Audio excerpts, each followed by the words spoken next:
Olá, eu sou Ana Tereza Rocha, pneumologista intensivista, professora da Universidade Federal da Bahia, da Escola Baiana de Medicina e Saúde Pública. Eu atuo como pneumologista no Hospital Cardiopulmonar e lidero um time de resposta rápida para o tromboembolismo venoso. A ideia de hoje é falar sobre a estratificação de risco e o manejo do tromboembolismo pulmonar, ressaltando alguns pontos muito importantes para qualquer médico lidando com esta patologia, decidindo sobre onde internar esse paciente e como manejá-lo fora do hospital. Começo então com um caso clínico de um paciente de 46 anos, do sexo masculino, obeso, diabético tipo 2, que começa com dor torácica súbita, uma semana após uma celulite por membro inferior direito, por ao qual ele estava hospitalizado. Esse paciente chega a vigílio com a pressão normal, a frequência cardíaca de 100 batimentos por minuto e saturando bem em ar ambiente. Logo é feita uma angiotomografia de tórax que mostra um TEP bilateral em artéria principal direita e segmentar do lobo inferior direito. É também realizado um Doppler de membro inferior, mostrando a ausência de trombose venosa profunda. Esse paciente refere que foi a coisa mais assustadora que já te aconteceu e que não queria passar por isso de novo, o que ressalta a ideia de que, uma vez tratando este doente, temos de planejar o tempo de tratamento para cada um dos casos. Trago outro caso, agora de uma senhora de 84 anos com hipertensão, doença arterial coronariana, que já foi revascularizada e sofreu um infarto sem supra de ST há cerca de 5 meses. Ela vem em uso de clopidogrel e é alérgica à aspirina. Ela teve também uma cirurgia para fratura do fêmur há cerca de 25 dias e cursa com dispneia súbita, com sudorese e uma sensação de pré-síncope há cerca de 12 horas da sua apresentação. Na emergência, ela chega a vigílio com a pressão arterial sistólica entre 108 e 96 milímetros de mercúrio, a frequência cardíaca está entre 105 e 115, variando, e a sua saturação em ar ambiente ainda é de 95%, necessitando do suporte de O2 de 2 litros por minuto, 1 a 2 litros por minuto. Ela é submetida a uma angiotomografia de tórax por suspeita de tromboembolismo venoso e tem, de fato, a constatação de um TEP bilateral em artéria principal à direita e segmentar do lobo inferior à esquerda, de alguma forma semelhante ao caso anterior. Nesse momento, essa paciente refere que não teve dor, mas tem dispneia aos mínimos esforços. Então, o tempo é algo essencial para o tratamento desses dois pacientes. Numa fase aguda, a resolução rápida e efetiva do trombo é algo realmente que a gente visa fazer nas primeiras 24 horas e certamente no primeiro mês. Os pacientes apresentam maior risco de recorrência durante as primeiras 3 semanas do evento tromboembólico inicial. Assim, onde iniciar o tratamento anticoagulante desse paciente? Qual a droga de escolha? Quais os exames adicionais que devem ser feitos e as terapias adicionais que podem ser propostas são perguntas essenciais logo no início. A seguir, falamos de uma fase de manutenção, no qual outras questões se tornam pertinentes. É sempre importante pensar no tromboembolismo venoso como um evento que depende tanto do tamanho do êmbolo, tanto quanto do status cardiopulmonar do paciente. E de forma exponencial, esse evento pode se tornar grave o suficiente para levar à morte. Assim, diante de uma suspeita de tromboembolismo venoso, é essencial que a gente não se baseie apenas em sinais e sintomas. Eles não são suficientes para fechar o diagnóstico. Sempre que tivermos de frente a um caso de suspeita de tromboembolismo venoso, é importante, tanto para o paciente que chega na emergência ou no consultório, quanto para médicos menos preparados, exercitar a ideia de cumprir os critérios de Wells. Então, é importante saber se esse paciente teve um TVP, um TEP prévio, se a frequência cardíaca naquele momento está oscilando mais acima de 100 batimentos por minuto, se há sinais clínicos de trombose venosa profunda e não desprezar esta questão. Se o diagnóstico alternativo ao TEP está na sua lista diagnóstica, se é alguma coisa mais provável do que a própria embolia pulmonar. Esta pontuação de 3 ajuda muitas vezes a lidar com a ideia de que eu posso excluir esse evento como uma embolia pulmonar ou não. A presença de hemoptise, então, também não desprezar esse achado, assim como um histórico de câncer, particularmente se em atividade ou em tratamento. E de posse dessas informações, a gente classifica, né, o paciente em uma probabilidade baixa, uma probabilidade intermediária ou alta de tromboembolismo venoso. Assim como podemos fazer o somatório de pontos e constatar se esse é um TEP improvável, com o score de 0 a 4, ou provável, quando ele é maior ou igual a 5. Então, uma vez constatada a probabilidade pré-teste, antes de ser feita a angiotomografia, podemos inclusive usar o dímero D como um artifício para afastar apenas nos casos de baixa probabilidade, quando esse dímero D está abaixo de 500. Muitas vezes a gente faz uma adaptação para a idade do paciente, é um cálculo baseado no dímero e na idade do paciente. Então, um valor da normalidade para um paciente de 80 anos seria por volta de 800 e não 500. Mas essa validação não é tão ampla quanto utilizar o dímero abaixo de 500. Já para os casos ditos com probabilidade intermediária ou alta, fica obrigatória a confirmação ou uma forma de afastar o diagnóstico com uma angiotomografia do tórax. A seguir, é importantíssimo que pensemos numa estratificação do risco desse evento, né? O score de PESI simplificado consta apenas de 6 variáveis, as quais podem ser usadas para identificar aqueles de mais alto risco de agravamento. Então, pacientes acima de 80 anos, pacientes com câncer, pacientes com qualquer doença cardiopulmonar crônica, pacientes com frequência cardíaca acima de 110, pressão arterial sistólica abaixo de 100 e uma saturação em ar ambiente ou em uso de suporte de O2 abaixo de 90, levam a um somatório de pontos que, se diferente de zero, levam a um risco aumentado de cerca de 9%, de complicações hemorrágicas e ou morte resultante desse evento. Então, um paciente com PESI igual a 1 ou mais não é aquele que a gente não deve mandar para casa diretamente de uma emergência ou de um consultório. Além disso, outras formas de avaliação do risco são importantes. A própria tomografia do tórax pode mostrar um aumento da artéria pulmonar e uma dilatação de câmaras direitas, como nessa imagem. Nós podemos ver um ventrículo direito em forma de D muito superior em tamanho ao ventrículo esquerdo. Este é um sinal de gravidade diante de uma embolia pulmonar. Outros achados do ecocardiograma são extremamente importantes e estão entre eles dilatações das câmaras direitas, alteração da movimentação do septo interventricular e alguns sinais indiretos de hipertensão pulmonar, como um jato de tricúspide aumentado, o índice de TAPS e também uma pressão de artéria pulmonar elevada. Biomarcadores são algo também muito relevante nesse contexto. A mesuração da troponina e do ProBNP ou BNP vão ajudar a graduar este evento e decidir, então, o que devemos fazer com esse paciente, se apenas observamos em UTI ou em unidade aberta. Então, em 2019, as diretrizes do European Society of Cardiology trouxeram esse algoritmo que é extremamente útil. Começamos com um paciente chegando com TEP agudo, que merece anticoagulação assim que houver a suspeita e se não houver uma contraindicação absoluta para o uso das heparinas.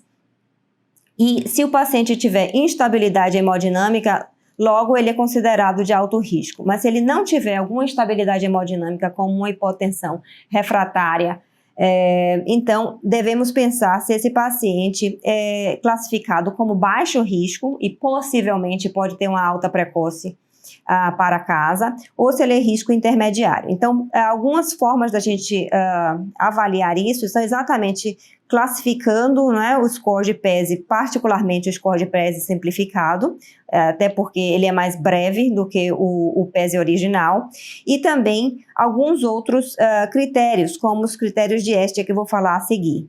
nos quais pergunta-se se o paciente tem qualquer outra razão para permanecer hospitalizado.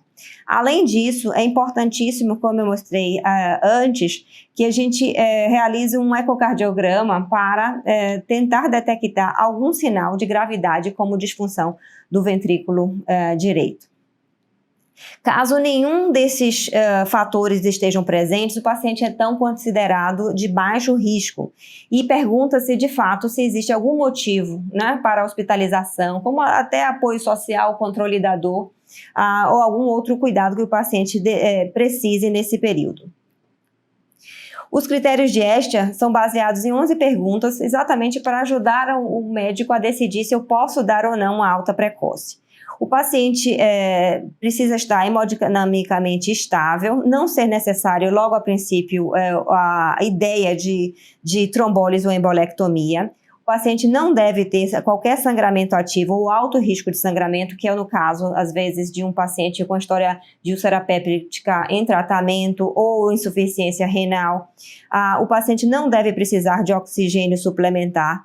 Não deve ser um diagnóstico feito durante a terapia anticoagulante, porque pode ser um caso mais complexo em termos de tratamento e a possibilidade de uma doença mais trombogênica. O paciente não deve ter dor intensa, que precise de medicações endovenosas nesse período.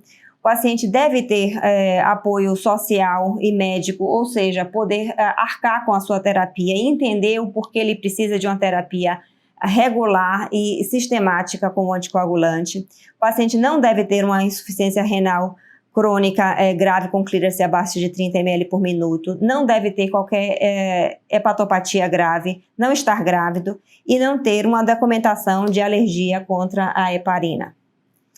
Então, diante do nosso primeiro caso, que era um paciente de 46 anos, obeso, diabético, que chegou com esse diagnóstico, nós podemos calcular um PESE, igual a 0, ele não tem nenhum daqueles 6 critérios de gravidade porém, ele tem um Estia de 1, porque ele tem uma dor muito intensa e precisa, pelo menos, ser hospitalizado para o controle da dor. Isso não quer dizer que nas próximas 48, 72 horas ele não esteja apto para uma liberação. Importante notar que alguns registros, como bancos de dados americanos e o próprio estudo RIET, que é um registro multinacional do qual, inclusive, temos participação aqui em Salvador, mostra que apenas a minoria, 6 a 7% dos pacientes que poderiam receber uma alta precoce, de fato o fazem para um tratamento domiciliar.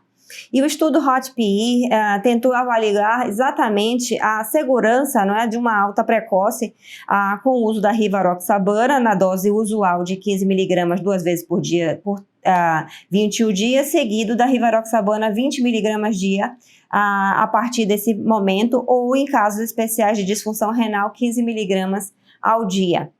E o que foram observados foram desfechos primários de TEP recorrente, sintomático, e desfechos secundários de mortalidade de todas as causas, assim como outros desfechos importantes, como qualidade de vida associada à satisfação do seu tratamento.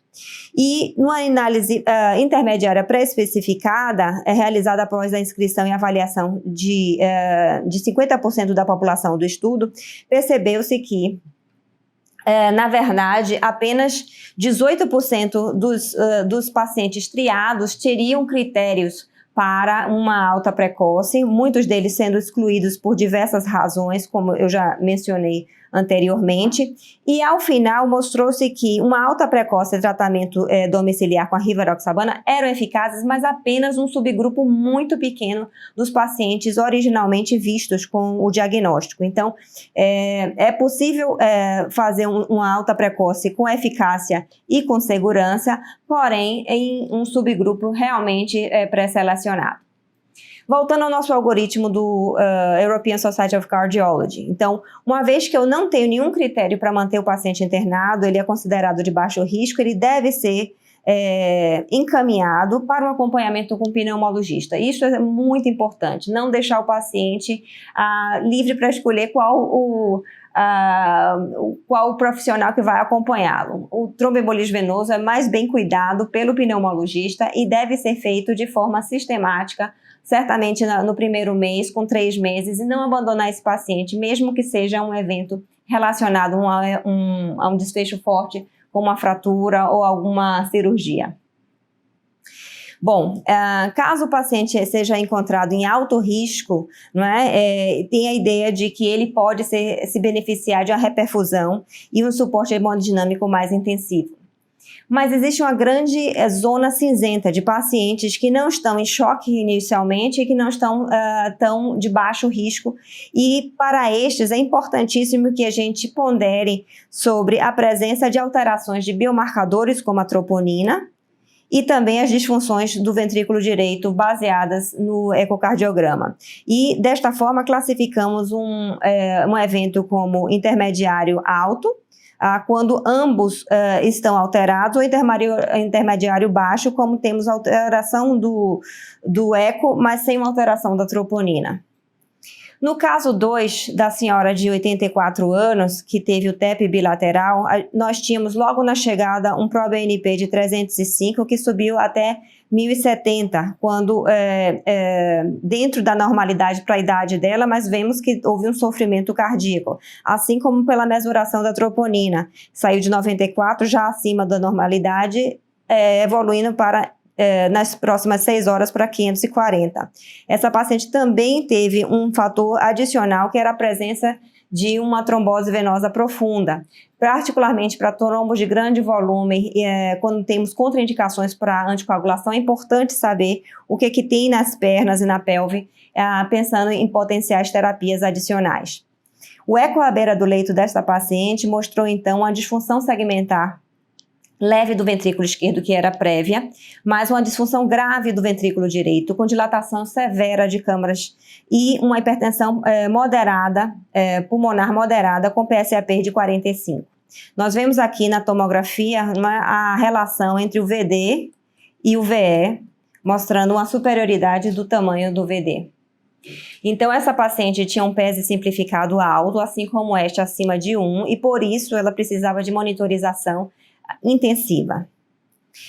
Nestes casos, pensa-se também na ponderação, certamente hospitalização, e a ponderação se esse paciente precisa de uma monitorização adicional com terapia de reperfusão de resgate.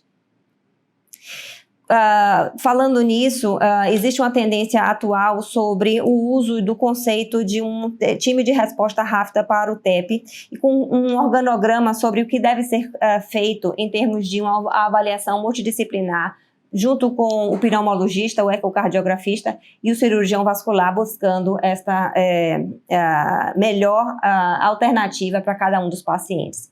Só para ilustrar, estes são os resultados de uma embolectomia e trombólise local nessa paciente com a melhora clínica significante. Agora passando para a fase de manutenção, respondendo à ideia de que para cada paciente devemos ponderar como foi esse evento e como ele deve ser conduzido após a alta hospitalar. Qual a melhor droga, como fazer o acompanhamento e pensar no tempo de tratamento. Pensar sempre que o TEP é uma doença crônica potencialmente recorrente. Cerca de 40% dos eventos recorrem no segmento de 10 anos. E isso é muito peculiar, pois os TEPs não provocados têm uma taxa de recorrência muito maior do que aqueles provocados por cirurgia, considerado um fator forte. Outro ponto muito importante é que o TEP é preditor de outros TEPs, enquanto que TVP é preditor de outras TVPs. Não que elas não aconteçam juntas, mas os primeiros eventos se repetem nos eventos subsequentes. E existe uma gama de fatores de risco com maior peso ou menor peso, mas que em conjunto pode levar o seu paciente a um risco maior de recorrência. Outro ponto importante é pensar sempre na correlação agora do lado venoso com arterial, porque existem fatores de risco comuns e que corroboram para um maior risco de tromboembolismo venoso recorrente. Então, em resumo, quando eu tenho fatores de risco fortes ou que eu possa definir como uma cirurgia prolongada, imobilidade, trauma ou fratura, a chance de recorrência do evento é de cerca de 3%. No outro lado, para pacientes com câncer em atividade, TEV já recorrentes ou uma síndrome de anticorpo antifosfolípide, eu tenho uma taxa de recorrência muito mais alta, maior do que 8%. E no meio do caminho, eu tenho os pacientes com chances intermediárias de recorrência. Entre eles, vale ressaltar os usuários de estrogênio e anticoncepcionais orais, não é? Além de outras comorbidades clínicas muito importantes, como doença inflamatória intestinal e doenças reumatológicas em atividade. Então, isso leva àquela individualização do cuidado e tentar ponderar quem é o meu paciente para o qual talvez eu possa estender a terapia. Em termos de escolha de anticoagulante, nós temos de pensar no momento inicial e a longo prazo com essa extensão. Já foram testados, além das heparinas de baixo peso, não é, para continuidade, particularmente nos pacientes com câncer, a terapia prolongada, além dos antagonistas da vitamina K, nossa conhecida varfarina, os antagonistas diretos do fator anti-10A e 2A. Inicialmente com a dabigatrana, antagonista do fator 2A, não é, nos estudos Recovery e também testados para a extensão da terapia.